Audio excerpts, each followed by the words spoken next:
Official Secrets.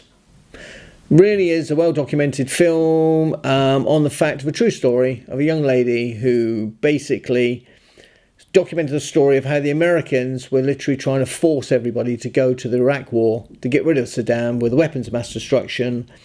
And she was then obviously under the Official Secrets Act going to be tried for treason type thing. The film is good, the story is good, there's some wonderful performances, but unfortunately, like the Matt Smiths and the Coneth from Game of Thrones guy, a whole group of others, I should know, but I don't, I'm just going to be honest about everything. They were one-dimensional characters. Everybody was doing their job, telling the story, but it was not really a feature film. And in the lead is Keira Knightley.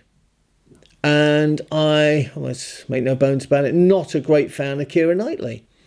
She's going to have to hold the film and lead us with this film, but there was nothing but sort of, not even the pout was there. It was just some girl who's been lucky to be elevated from being a model to take a feature film. I'm not a great fan, and she is the big letdown in this film.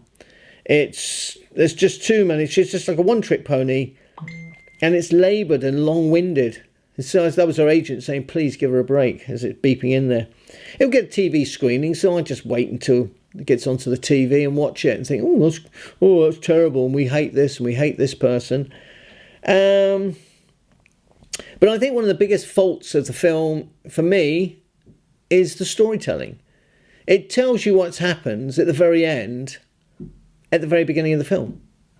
So you're never thinking, oh my God, what happens? What happens? You know. Even if you knew the story, I didn't really know the story. I didn't know the story that well. But you're just given it at the end. And that's what takes away for any suspense. You have great respect for the young lady who did this in real life. But I didn't think that Keira Knightley had the weight or the gravitas to actually, as an actress, to give us the true emotion and feelings that the film is crying out for. I think everybody, as I said before, was support actors. They were all superb.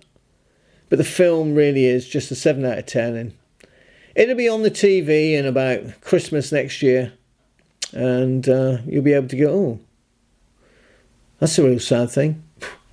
And then you'll go make your cup of tea. Didn't work. If you think that's rubbish, then subscribe, tell me, and I'm happy to hear what you say. Catherine Gunn.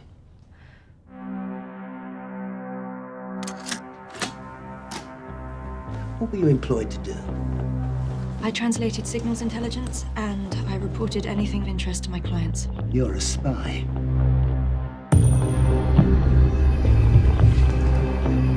Did you get this email? The Americans want us to help them get a UN resolution for war. So, you work for the British government? No. No?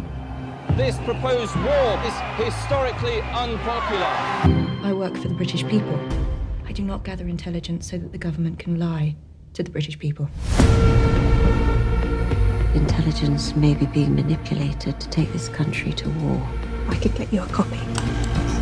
You're asking me to collude in a breach of the Official Secrets Act. Some call that treason.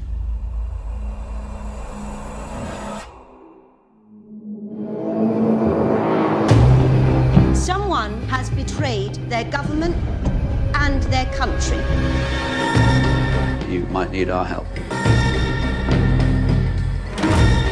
If we do not go public, we would be conceding that no one can ever tell the people when their government is lying. Your marriage will be interrogated.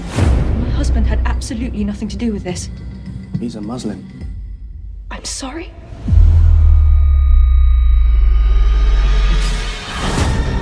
You chose loyalty to your country over loyalty to your government, your marriage, and yourself. I think that speaks rather highly of you. Catherine Theresa Gunn, you're charged with an offence of the Official Secrets Act. Do you want to risk it all? How do you plead?